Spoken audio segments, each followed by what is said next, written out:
What's cracking, big dogs? Welcome back to the HQ. I am Nicholas. This is BDGE, Big Dogs Gotta Eat Fantasy Football. I think today's episode might be one of the best of the summer. I'm really excited to kind of bring to you the stuff that I researched all day yesterday. While I was researching it, fun fact, actually this was not fun at all. I was in a cafe in Brooklyn. I walk in and I double take. I'm like, wow, that guy looks really familiar. Turns out it's Turtle from Entourage. He's sitting in there on the phone, and it's clear as day. Like, I know it's him. So I take the seat 2 tables down. There's only like 4 people in the entire cafe. I'm like, what is this guy doing here right now? Entourage is like the GOAT TV show, probably my favorite TV show of all time. So I'm like, holy shit, I got to get a pick for the boys. He's talking on the phone the entire time while I'm writing this, right? So honestly, I'm going to blame this on the first person I start talking about. I'm sitting there for a while doing my research, sifting through the big facts. I go to the bathroom, and I'm in there. I'm like, all right, I'm about to go say what up, talk to him. Hopefully he's off the phone by the time I get out. I get out, and he's gone. Turtle is gone. My entire childhood and teenage years and young adulthood just vanished before my eyes. So that's the backstory of me writing this article. Today we're going to talk about trade targets, buy low, sell high candidates in Dynasty Fantasy Football. But stick around if you're in redraft, if you do season-long leagues, because I'm going to get into a bunch of a player analysis. If you're in keeper leagues, I get into some contract players, guys whose contracts end this year, and the impact that it has on both of them moving elsewhere and other players in the current depth charts that might move up as a result of those guys' contracts being done. But I want to start off this video with the intro.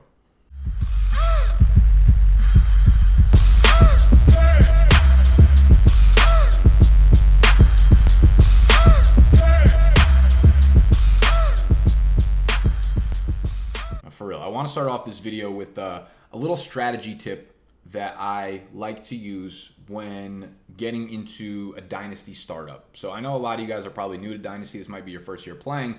And the startup draft is crazy, right? And it can go one of 2 ways when it comes to the startup draft. You could do really well, you could do really poorly. One of the strategies I like to use, and guys, I just ask at any time, if you're listening via podcast, hit that rating and review. Thumbs up button if you enjoy the video, if you're watching it on YouTube. I love you guys. I gotta be honest, I'm running out of fucking cool shirts. Threw all my haymakers in the beginning of June, not realizing how long the season was. 5 videos a week. It's hard to keep up with good shirts for that long. But I promise this video is not clickbait. It is clickbait season, but it's not clickbait. One of the best strategies I like to use in Dynasty startups revolves around the fact that from the months of February until the end of April, that's 90 pretty much uninterrupted days, all we hear about are rookies. That is absolute dead time for the NFL. The Super Bowl is done, and we have nothing to look forward to except the NFL draft. All we hear are rookies. This year, 28 wide receivers were drafted in the NFL draft. And then I'm sure after the draft, there were somewhere between 30 and 60 undrafted free agent wide receivers signed onto teams to, compete for spots or for the practice squad or whatever. If you're tuned into Dynasty Fantasy Football at all, off-season football in general, you probably heard the names of nearly every single wide receiver or even skill position player drafted, at least within the first 4 rounds. Running backs and wide receivers, you've probably heard the majority of them throughout the entirety of the NFL draft. At one point or another, Analyst X from Roto World loves wide receiver 1, 2, and 3. Analyst Y from Yahoo loves wide receivers 4, 5, and 6, and so on and so forth. Some of them test amazing at the combine, right? These college prospects. Others flashed on tape, and then others are named Riley Ridley. Either way, every NFL wide receiver prospect falls into one of those 3 categories. The important part to take away here is that the hype is real. Like I said, we have 90 days of nothing but talking about rookies. So the hype is real, but unwarranted, and the far majority of rookies bust in their NFL career. That's a fact. That's a big fact. One of many big facts you're going to hear throughout the video. And of the ones that don't bust, specifically wide receivers, they tend to take a very long time to develop and return any kind of investment in terms of production statistics for fantasy football. During the hype phase, considering the majority of rookie wide receivers end up busting, their peak value, right? When you look at startup and dynasty, you got to think of your players as assets. You're like in a trade stock market, right? They go up and they go down, and you can move them at any time. The peak value of the majority of rookies is going to be during the startup draft and during those 3 months after the NFL draft. Some of the early capital will be well warranted, right? When the Julios and the AJ Greens come out and they're early first round picks, those guys are almost can't miss prospects. But again, the majority are not. And in the Delta, you'll find all of those sophomore wide receivers who were hyped up the year prior. They went through their rookie hype, but then expectedly and easily projected had a down rookie year in terms of production and statistics, thus leading to a fall in value drop, right? And people are disappointed. For instance, right now, N'Keal Harry, DK Metcalf, Paris Campbell, A.J. Brown, Mecole Hardman, Deebo Samuel, Hollywood Brown, Andy Isabella, Jaws, J.J. Arcega-Whiteside, and Hakeem Butler are all getting drafted per FFPC from picks 55 to 129, rounds 5 through 10 pretty much in startup dynasty drafts. In those same spots are wide receivers who have already gone through that rookie year, who have already had that 1 year of production you knew was not going to be there. So you've got that low production phase out of the way. These guys are getting drafted within that same range of all of those players I just named, but they're going into their sophomore or junior year. We're talking about Tyler Boyd, Tyler Lockett, Courtland Sutton, Christian Kirk, Dante Pettis, Will Fuller, Kiki QT, James Washington, Anthony Miller, Dede Westbrook, Curtis Samuel, Marquez Valdes-Scantling, Traquan Smith. When the 2019 season comes to an end, the majority of these guys will have more value in Dynasty than the rookies. Because just like this list, how they were drafted in the 6th, 7th, 8th, 9th round of startup drafts last year, they moved back due to low production in their rookie year, which we already knew was coming, right? And we knew that was going to happen. So for the same price of the rookies as you're getting as a sophomore wideouts, don't buy the hype and buy the player that already had that rookie year dip in production, and so you don't have to pay as much for price. This allows you to go more running back heavy up front, or take veteran wide receivers like Julio or AB that might only have a few years remaining on their prime, right? Because these younger guys are now only a year or two away from being legit NFL starters and having real production in your fantasy lineup, as opposed to 2 or 3 years away like the rookies. Case in point, sophomore wideouts values are at an all-time low because they didn't produce during the rookie year, while rookie wide receiver values are at an all-time high leading up to the dynasty drafts, especially immediately following the NFL draft. Because the more social media becomes a thing nowadays, the more you're going to hear about these players all off season long. Through Twitter, through Instagram, through Facebook, whatever. The hype is going to be real, and it's a long span of time that you are going to be hearing about these guys. Like I said, of course, this is not black and white. You're going to have the Julios, you're going to have the Mike Evans, you're going to have the OBJs, who were definitely not tradable going into their sophomore seasons. But this is just a general rule of thumb, especially when you get into those like rounds 8, 9, 10, 11, and you're trying to decide between wide receivers. So with all that being said, I apologize if you didn't give a shit about what I just said. We are going to dive into some guys that I am looking to sell high or trade for on the low in Dynasty right now, based on a few things, such as, like I said, contracts ending. Maybe it's that their ADP is incorrectly priced because of age gaps or whatever it is. We're going to talk about my favorite Dynasty sell high and buy low. Before we jump into the first guy, all that kind of strategy and stuff, that's the kind of stuff you're going to get in my draft guide, by the way. I keep telling you, my draft guide is not just to tell you who to draft and who the top sleepers and shit like that. It is to make you a better fantasy football player. So I have a lot of strategy in those articles that I put in there that are exclusive to the draft guide that make you a better fantasy football player, make you kind of think outside the box why you're doing something, and backed up with big facts, as always. So bigdogsdraftguide.com. This, oh my God, we're a week away from launching. It launches July 1st, the first edition, and it will be updated throughout the entirety of the offseason. It has all that nonsense that every fantasy football draft kit has, the ranking, sleepers, busts, that stuff, but a ton of other stuff that you guys are going to love. BigDogsDraftGuide.com, check it out. First up on this list is Christian Kirk, wide receiver for the Arizona Cardinals. Current Dynasty ADP is wide receiver 34, 83rd pick overall. Like, that is some audacity y'all have as Dynasty players. I'd argue that Christian Kirk should be getting picked closer to DJ Moore, who is going around pick 38 right now. He's almost a top 3-round pick in Dynasty startups than some of the guys he's going closer to. He's closer to Jordan Howard, Deonta Foreman, Trey Burton, and guys like that in ADP than to a DJ Moore, who are both going into their sophomore seasons, who both had good rookie years, and both project to be very good into the future. I like Kirk a lot in redraft this year, but this is Dynasty focused. This is almost definitely going to be Larry Fitzgerald's last season in Arizona. He re-signed for a 1-year, $11 million contract. Kirk is going to be the top dog in that pass receiving group come 2020, but I think he's going to do so in 2019 as well. Ironically, I made a video just like this last year who were like my favorite guys to target and keeper in Dynasty leagues based on contracts, and I literally said the same thing. I was like, this is definitely going to be Larry Fitz's last year. So honestly, I have no fucking idea if this is going to be his last year or not, but I would assume it will, which means Kirk is going to be that guy. What we have from Christian Kirk is a sensational college resume, but more importantly, a breakout age of 18 years old. And I'm going to get into exactly why that's so important. With a college dominator of college wide receivers, or NFL wide receivers, I should say.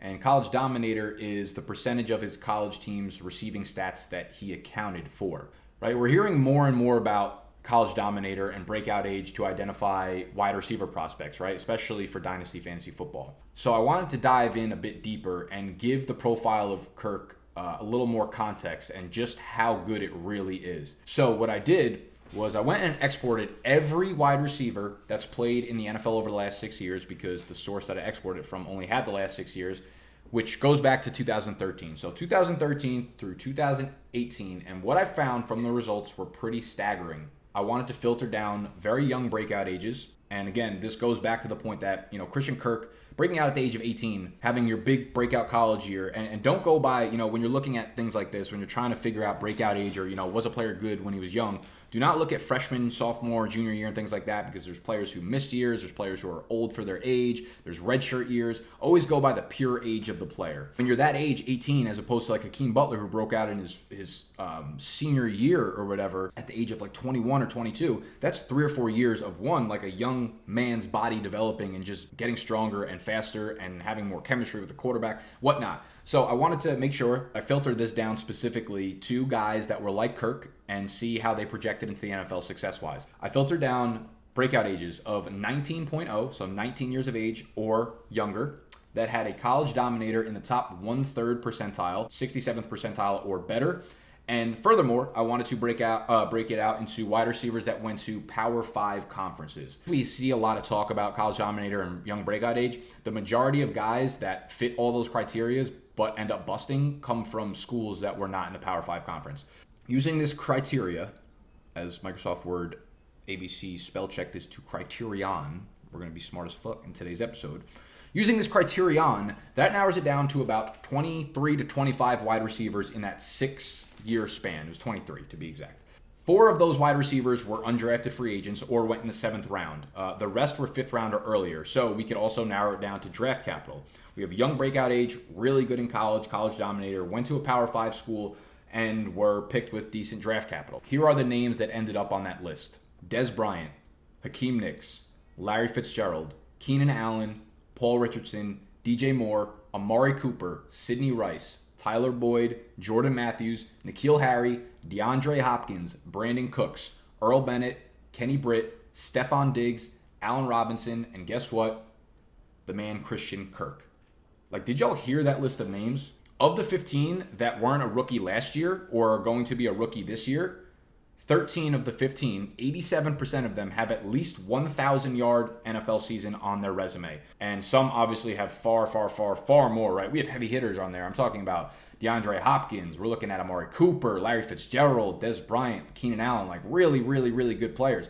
13 of 15 of them have 1,000-yard NFL seasons on their resumes. It's nearly an immaculate list of players. The majority of them were studs, not just like good NFL players. Kirk's rookie season, though, dating back to last year, right? We do have some NFL sample size on him. Ended with a broken foot following week 13. In the 10 games that he played with Rosen last year, as you can see, 10 versus 2, this is a 16-game pace of nearly 100 targets and 900 receiving yards. Keep in mind how bad this offense was and how slow-paced this offense was, and how much more accurate downfield Kyler Murray is than Josh Rosen, right? Kyler Murray and Kirk have actually played together. They played together back in 2015 at Texas A&M during Kirk's freshman year and Kyler's freshman year. Kyler wasn't the full-time starter, but he did split time with Kyle Allen, another NFL caliber quarterback, and he threw for, I think, like 650, 700 passing yards. So him and Kirk do have some on-field experience together. And then we have Cliff Kingsbury coming in, right? And he will run this offense, who will run a million more plays than, I don't believe all the hype about them running 90 plays, but they'll run way more plays this year than they did last year. And that's just a fact. They ranked dead last in terms of offensive plays run in 2018. Kirk is the absolute perfect fit for this offense because you give it his speed and his versatility, meaning he can move inside and outside.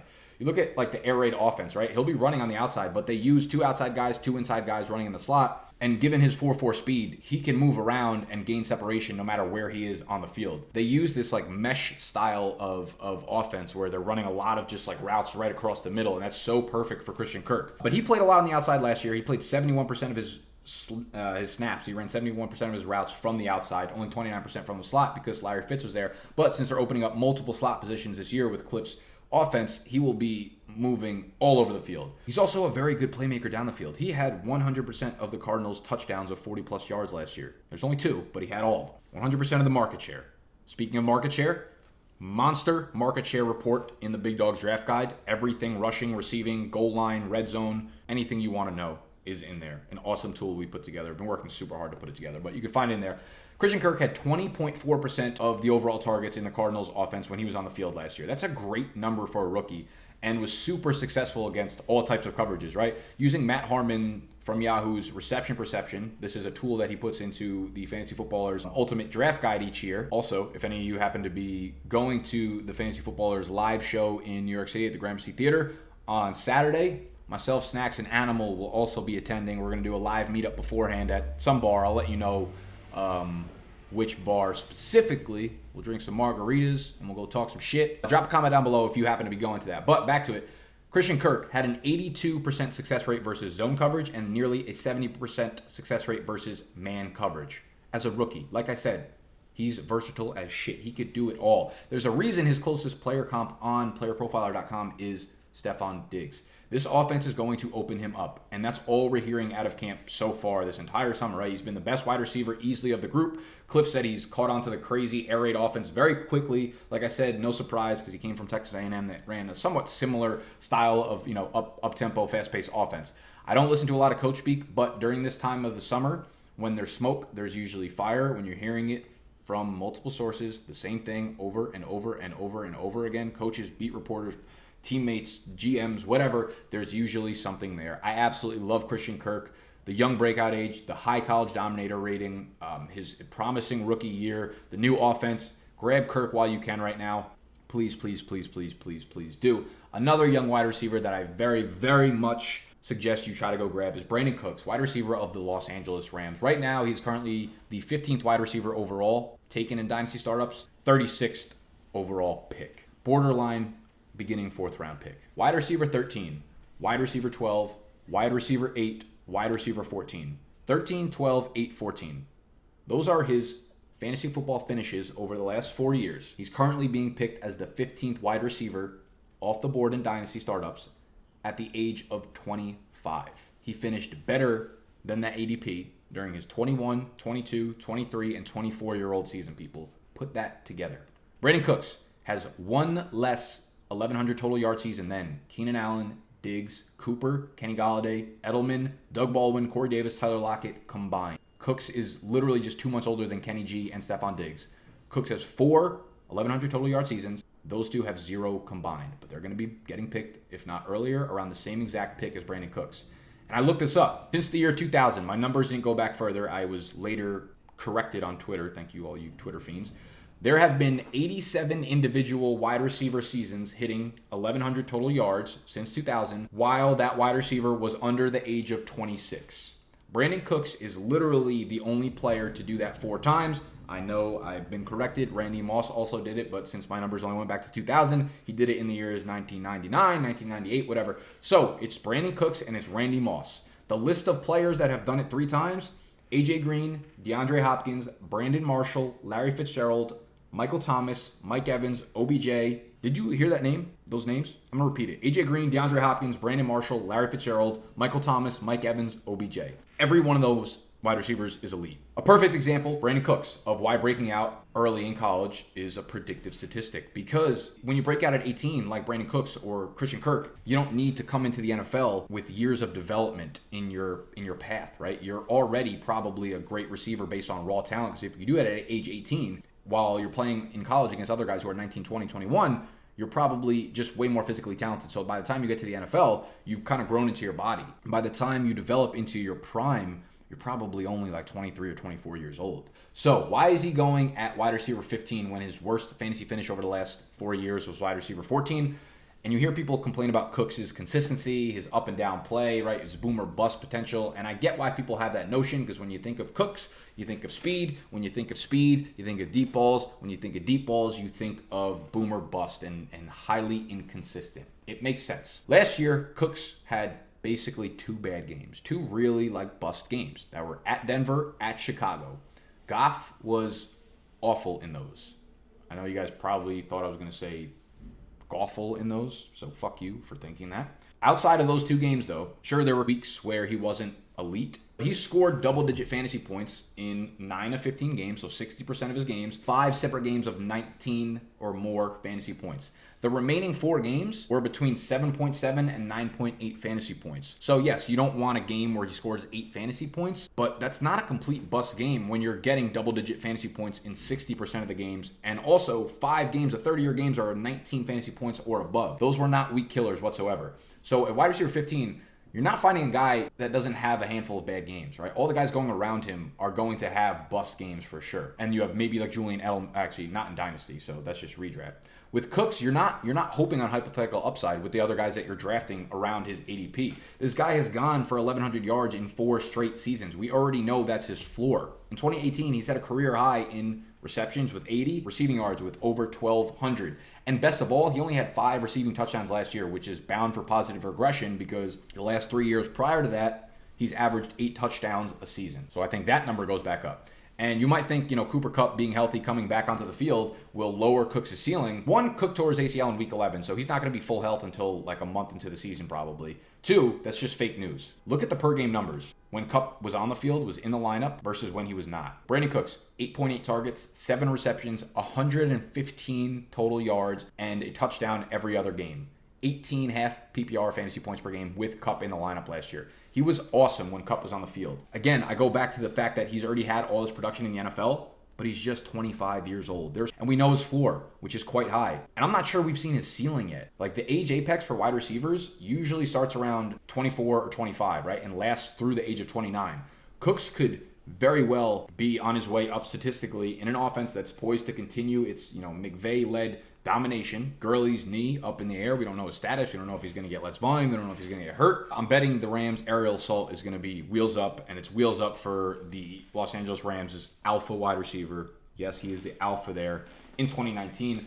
Goff is going to get his extension. From more of a dynasty standpoint, Goff is going to get his extension soon. McVay ain't going anywhere. Cooks' dead cap hit would be absurd anywhere through 2021. So he's going to be there for the next 3 years guaranteed. Still over $8 million in 2022. So probably the next 4 years. He's going to be in this mix for a long, long time as an absolute stud wide receiver with a dynamite floor. He will be a fantastic end of 3rd, 4th round pick in any dynasty startup. So go buy his ass right now. Let's get into the 3rd. Sell high, buy low. Did I say that right? Yeah, I did.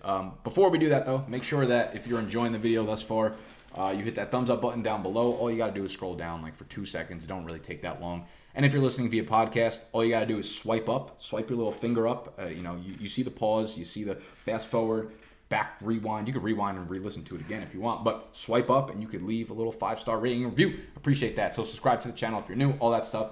Let's talk about Damien Williams, the running back of the Kansas City Chiefs. Currently the 20th running back overall, being taken in Dynasty startup drafts, 41st pick overall. Is he a buy low? Is he a sell high? What do you guys think? Before I answer this, in the comment section, are you trying to buy or are you trying to sell Damien Williams right now? I'm going to give you a few seconds to do that. Again, while you're down there, just hit that thumbs up button. I need y'all to let YouTube know that I'm doing a good job over here because I'm going to go broke if you don't. I got fucking socks on my desk. You don't even see that in the background. It's fucking disgusting. I'm really sorry about that. But this is what happens when people don't hit thumbs up on my videos, guys. Let's talk about Damien Williams. I like him in redraft a lot. I really do. But not at pick 40 in a dynasty startup. 40th overall pick in a dynasty startup for a 27-year-old running back, went undrafted, whose contract, yes, he got extended, but is really giving him almost no money. It was like week 15 or 16. They re-signed him for the next 2 years. His contract is 2 years, $5 million. His dead cap hit next year to the team would be $500,000. $500K. That is absolutely nothing. If he gets hit with the injury bug this year, which running back is a very volatile position with that, or he just doesn't perform up to the level that we expect it to, maybe the Chiefs offense takes a slight dip without Tyreek Hill, and he's just not the explosive playmaker he was. Whatever the case, they have no allegiance to him, right? As someone who was drafted or picked up by Miami and was there for the last 4 years, they could easily get rid of him next offseason. I'm not saying that's going to be the case, but it's just super risky at that pick given his age, right? We look at the running back peak age apex from a fantasy football perspective, And this is a fantastic article that I will link down below. But you could see after you turn 27, it is all downhill, and it is all downhill quickly. Williams has been in the NFL for 5 years. He's never played a full 16 games. He has never had more than 50 carries in a regular season. There is an unbelievable amount of projection going into Damien Williams based off of a 5-game sample size last year for how early he is going in a dynasty startup. The situation is great, obviously, right? I understand that, but how long can you ride that out for? Like, realistically, even if you love Williams and you're really high on him this year,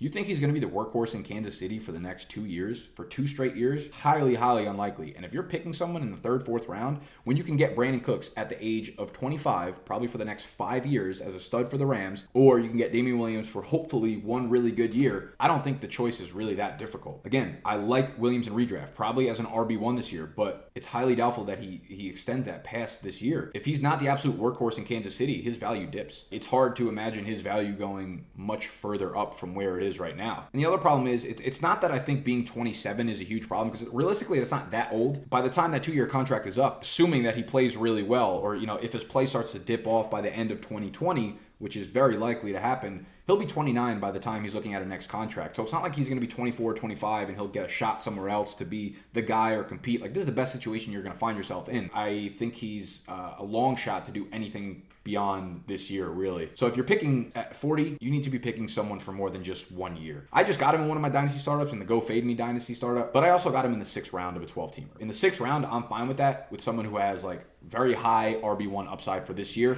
But again, the earlier you get into these picks, the riskier they get. And this is way too high for me. So I'm looking to personally sell him, even though I'm fine holding on to him because I got him in the 6th round. I don't feel like after the draft I had some anxiety because I was like, oh, I reached up for him in the 4th round or in the 3rd round, because I've seen that happen as well, which is fucking insane. But he's someone I'm looking to sell high only because his value is very, very high right now. So those are like the 3 key guys that I'm looking at in Dynasty right now. I have some honorable mentions on the list that I'm looking to either sell or trade for or whatever, based on some contracts and whatnot. Before we get into the honorable mentions, though, I want to hear who are some of the guys that you are targeting right now in Dynasty. Dynasty's funny, man, because no one really has a great grasp on Dynasty. There are like a few guys who are really good at it, but for the most part, opinions vary so widely. Trades are so off the walls in terms of what you see from league to league and how you value players, because it's such a long projection. It's like, we're not good at projecting. Like, we suck at DFS, right? Most people lose money in DFS, and that's literally a weekly game. You think we're good at projecting over year thing? No. Like, Dynasty is funny, man. So I like to hear what other people's trade targets are right now, especially because we have 2 more months left to go before the season even starts. So let's talk about some honorable mentions. I have Nick Chubb on here. He's someone I want to trade for. Running back for the Cleveland Browns. He's going early in drafts for sure. I think he's probably like a top 20 pick, if not top 25,